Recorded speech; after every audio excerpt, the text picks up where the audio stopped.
Hello everyone. In this video I am going to explain you how you are going to transfer data between data frame and CSV. Practical exam नज़दीक आ रहा है और practical exam का ये compulsory question है that you should know how to transfer data. तो data frame create करना आपको आता है। अगर डेटा फ्रेम क्रिएट करना आता है तो डेटा फ्रेम को हम CSV में ट्रांसफ़र कर सकते हैं और same way if we know how to create CSV we can import data from CSV to data frame. Basically we are exporting and importing data between data frame and CSV. In this video, I will explain you both the methods that also practically.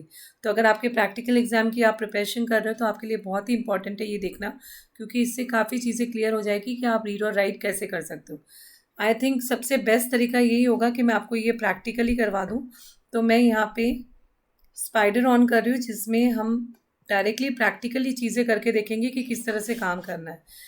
First I will teach you how to create CSV file और CSV file create करने के बाद उसको Python में कैसे लाया जाए। For that I am opening here notepad file. हम दो ऑप्शन है हमारे पास, हम नोटपैड में भी कर सकते हैं, हम एक्सेल में भी कर सकते हैं। तो मैं नोटपैड में यहाँ पे करके बता रही हूँ। तो मुझे अगर एक डेटा मैं यहाँ पे ले रही हूँ जो मुझे यूज़ करना है, तो suppose I am taking your name या directly I am writing the names that I want to use. So I am writing your Raj, subject IP, and then marks I am giving 90 here, and each value will be separated by comma, क्योंकि हम use कर रहे हैं CSV file. CSV file का full form ही है comma separated value. तो जितनी भी वैल्यूज़ हैं उन सबको हमें इसी तरह से कॉमा से सेपरेट करना है। कोई स्पेसिंग कुछ करने की ज़रूरत नहीं, सिंपल कॉमा हमें देना है। तो मैं कुछ वैल्यूज़ यहाँ पे ले रही हूँ, जैसे मैंने ये वैल्यूज़ ले ली यहाँ पे और मैंने यहाँ पे कुछ मार्क्स दे दिए यहाँ पे और ये मैंने कर दिया। अब नेक्स्ट मैंने एक रिकॉर्ड और मैं एंटर कर देती हूँ। तो मैंने ये डाल दिया यहाँ पे।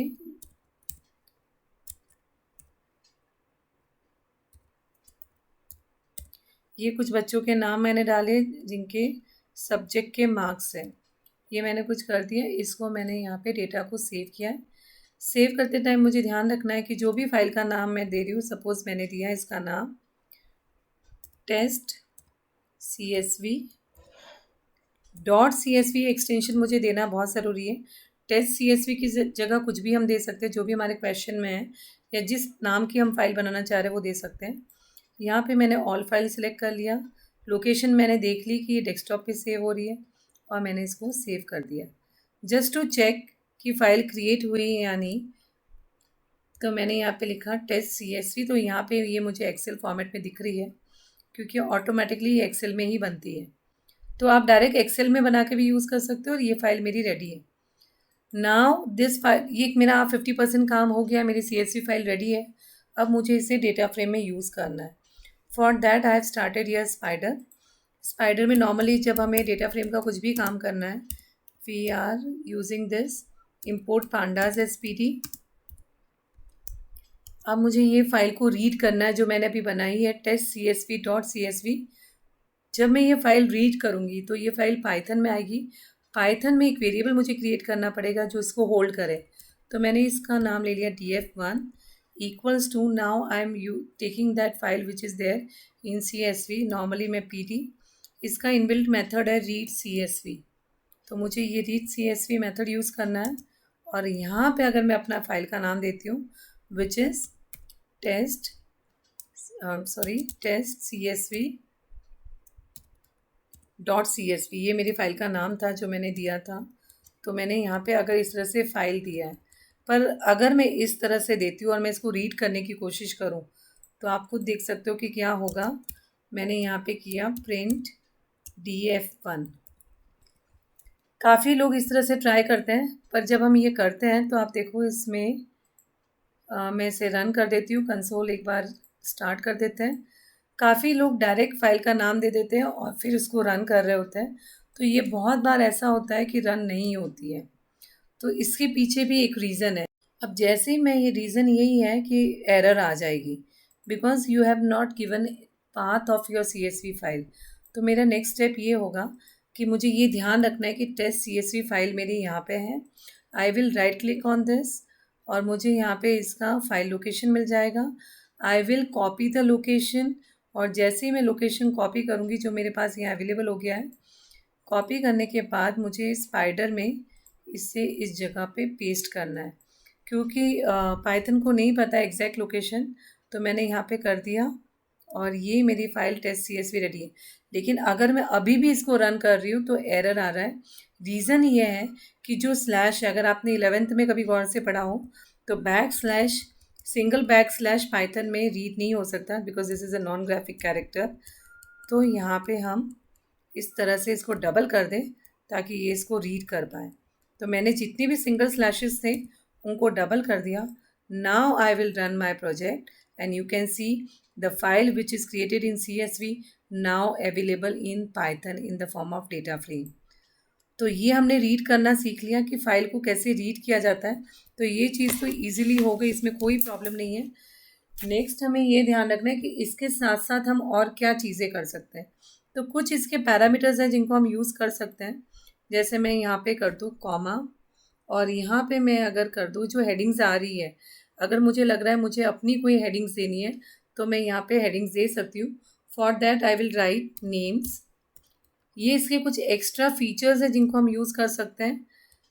बेसिक काम हमारा हो गया रीड वाला, लेकिन अगर कुछ आपको और चेंजेस करना है तो हम कर सकते हैं। जैसे राज IP90, ये एक रिकॉर्ड है, ये हेडिंग नहीं है। If I want to give heading I will write like this name for Raj वाला column, and then for subject I will like to give subject SUB, and for marks I will write here marks. तो अगर हम ये चीज़ कर देते हैं तो यहाँ पे मैं स्लैश करके एंटर करती हूँ ताकि कोड क्लियरली विजिबल हो हमें। और यहाँ पे हमने मार्क्स कर दिया है, तो अब मैं इसको रन कर रही हूँ तो देख सकते हैं हेडिंग आ गई है, name subject marks. I hope ये अच्छे से क्लियरली विजिबल होगा, तो मैं इसको यहाँ पे कर देती हूँ नेम सब्जेक्ट मार्क्स। तो हेडिंग्स भी हम दे सकते हैं। फाइल हमने CSV से रीड किया, लेकिन हेडिंग हमने पाइथन के थ्रू दी है, तो ये हो सकता है। प्लस हम ये भी कर सकते हैं कि हम हेडर भी हटा सकते हैं। तो अगर मुझे लग रहा है कि मुझे कोई हेडर ही नहीं चाहिए, I can give header equals to none.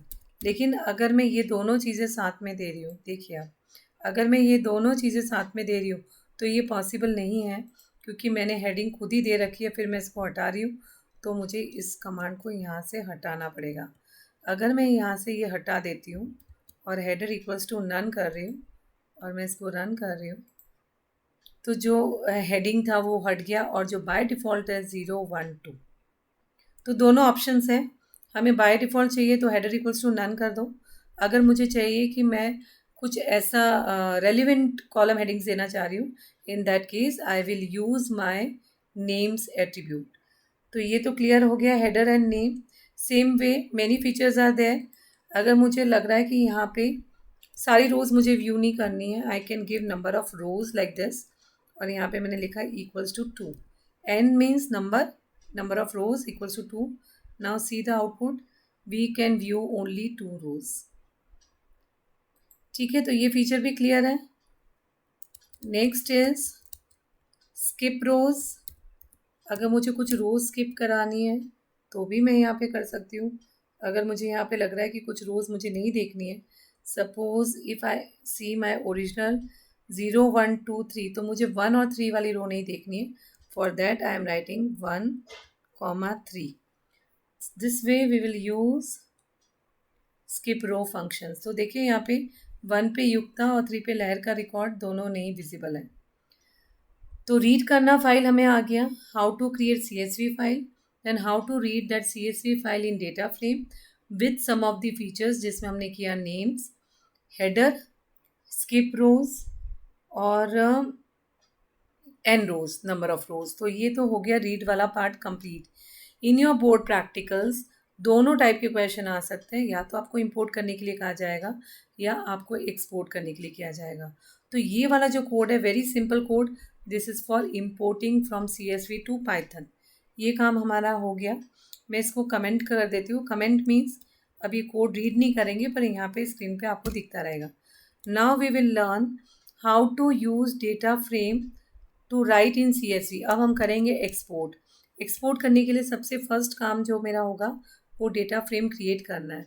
तो डेटा फ्रेम क्रिएट करने के लिए I will write D1 equals to, एक छोटा सा डेटा फ्रेम मैं क्रिएट कर रही हूँ जिसमें मैं कुछ डिक्शनरी से कर लेती हूँ, जिसमें मैं डाल रही हूँ ई नेम, और जो भी मेरी कीज़ हैं उनको, जो टेक्स्ट टाइप की कीज़ है उनको मुझे कोटेशन में लेना है।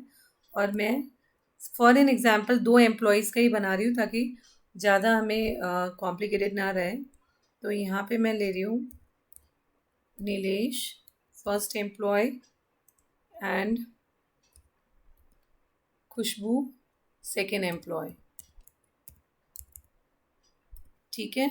And then I am taking one more column that is salary, for that I am writing a salary, and then again 2 values I have to give for 2 rows. तो मैंने यहाँ पे सैलरी दे दी है, कुछ यहाँ पे लिखा 78,000 and 89,000। This way I have created 2 columns dictionary. बहुत शॉर्ट डिक्शनरी मैंने क्रिएट कर ली है अब इसकी। अब मुझे ये ध्यान रखना है, जो मेरी हैबिट हो जाती है बार बार इक्वल्स टू लगाना, लेकिन जब भी आप डिक्शनरी क्रिएट करते हैं तो कोलन्स लगाना है। ये हो गया, D1 मेरा क्रिएट हो गया dictionary. Now I will create my data frame with name DF equals to, data frame create करने के लिए मुझे लेना है PD dot data frame, and then I will use D1। अब मैं एक बार व्यू करके देख लेती हूँ कि मेरा डेटा फ्रेम परफेक्टली बना है या नहीं। For that I am writing here print DF and then I will run my project to see the data frame. ये मेरा डेटा फ्रेम बन चुका है। Now the most important part जो इस वीडियो में हमें मेनली सीखना है वो ये सीखना है कि how to export this data frame to CSV। तो CSV में राइट करना है, तो इसके लिए मैं लिख रही हूँ यहाँ पे डेटा फ्रेम राइट करना है। तो यहाँ पे हमें होल्ड करने के लिए कोई वेरिएबल की ज़रूरत नहीं है, directly I can write TF dot write option is there that I can use to create a file. अब मेनली मुझे फाइल को राइट करना है, इसलिए मैं यहाँ पे लिखूँगी TF dot to underscore CSV and name of the file. यहाँ पे मैं डिसाइड कर लूँगी कि मुझे फाइल का नेम क्या देना है। चाहूँ तो मैं लोकेशन भी दे सकती हूँ, पर यहाँ पे मैं डायरेक्ट भी दे सकती हूँ। तो मैंने यहाँ पे फाइल का नाम दे दिया BBC dot CSV। Suppose name of file is BBC, और मैंने इस फाइल को क्रिएट कर दिया। अब ये फाइल मेरी क्रिएट हो गई, जिसको मैंने एक बार रन भी करके देख लिया, लेकिन ये तो डेटा फ्रेम प्रिंट हुआ। अब मुझे ये चेक करना है कि क्या BBC नाम की कोई फ़ाइल क्रिएट हुई है। तो बिल्कुल क्रिएट हो गई है, जिसको हम यहाँ पे देख सकते हैं। तो हमने यहाँ से इसको एक्सपोर्ट किया है एक्सेल के अंदर, और ये फाइल मुझे यहाँ पे दिख गई है। तो आई होप ये समझ आ गया होगा कि डेटा रीड और राइट कैसे करना है। क्योंकि अगर आपको डेटा फ्रेम क्रिएट करना आ रहा है और नहीं भी आता है, तो मैंने बहुत सिंपल तरीके से यहाँ पे डेटा फ्रेम क्रिएट किया है। सिंपल कॉलम हेडिंग दे दो, उसके अंदर की सारी वैल्यूज़ को लिस्ट में, सेकेंड कॉलम हेडिंग ये सारी वैल्यूज़। वैसे ही अगर आगे और भी कॉलम्स हैं तो हम इसको यूज़ कर सकते हैं। तो इस तरह से हम डेटा फ्रेम क्रिएट करके उसको एक्सपोर्ट कर सकते हैं। जैसे रीड करते टाइम हमारे पास कुछ फीचर्स थे, राइट करते टाइम भी फीचर्स हैं। जैसे एक है सेपरेटर फीचर्स। बाय डिफ़ॉल्ट अगर मैं जैसे ये फाइल थी हमारी BBC डॉट CSV, और इस फाइल को मैं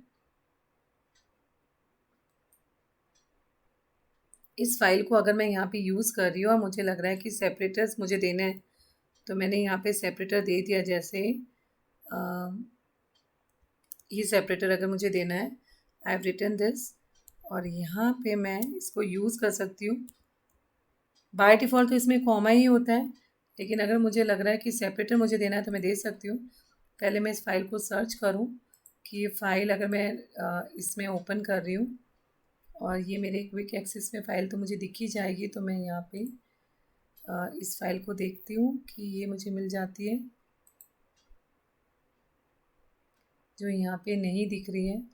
तो मुझे यहाँ पे ऑल फाइल्स करके सर्च करना पड़ेगा ताकि मेरी ये फ़ाइल दिख जाए मुझे, और मुझे ये फ़ाइल दिख गई है, और ये रही BBC डॉट CSV। तो अब मैं मेरे स्पाइडर में एक बार फिर जाके इसको रन कर रही हूँ। अब मैंने इसे रन कर दिया तो ये वाला जो सिंबल है परमिशन डिनाइड मेरे इसमें आ रहा है। रीज़न यही है कि फ़ाइल में राइट करने की परमिट नहीं कर रहा है, तो मैंने फ़ाइल का नाम चेंज कर दिया so that now the new file is bb.csv, जिसमें मैंने ये एट्रीब्यूट ऐड कर दिया separator equals to this type of slash. Now let me check whether it is shown और नॉट। तो मैंने क्या किया, अपनी फ़ाइल ओपन की, bbd फाइल जो है मेरी, मैंने उसको ओपन किया और ये फाइल मुझे दिख रहा है विद दिस सिंबल जो मैंने अभी डाले हैं। तो मेनली इसका पर्पज़ यही है। Now this way we have completed exporting and importing data in data frame. I hope सबको काफ़ी अच्छे से क्लियर हो जाएगा क्योंकि मैंने ये प्रैक्टिकली करके भी बता दिया है। आप प्रैक्टिकल एग्जाम के लिए तीनों पार्ट्स की तैयारी करें। अलॉन्ग विद दिस MySQL और मैटप्लॉट लाइब्रेरी भी आप अच्छे से कीजिए क्योंकि 15 मार्क्स का जो प्रैक्टिकल एग्ज़ाम है उसमें एक पार्ट का ये एक्सपोर्ट इम्पोर्ट CSV फाइल होगा, second part will be based on graph and third part will be based on MySQL। तो आप प्रैक्टिकल के लिए अच्छी तैयारी कीजिए क्योंकि यही चीज़ आपको हेल्प करेगी 70 मार्क्स के थियरी पेपर में भी। All the best. और कहीं पे आपको लग रहा है कि आपको और वीडियोस की ज़रूरत है और कोई टॉपिक्स की वीडियो की ज़रूरत है तो कमेंट सेक्शन में आप लिख लीजिए, तो मैं ट्राई करूँगी आपके वो वीडियोस जल्दी से जल्दी अपलोड करना। So friends, do not forget to share, like and subscribe this video so that it can be helpful for many people. Thank you for now. Bye.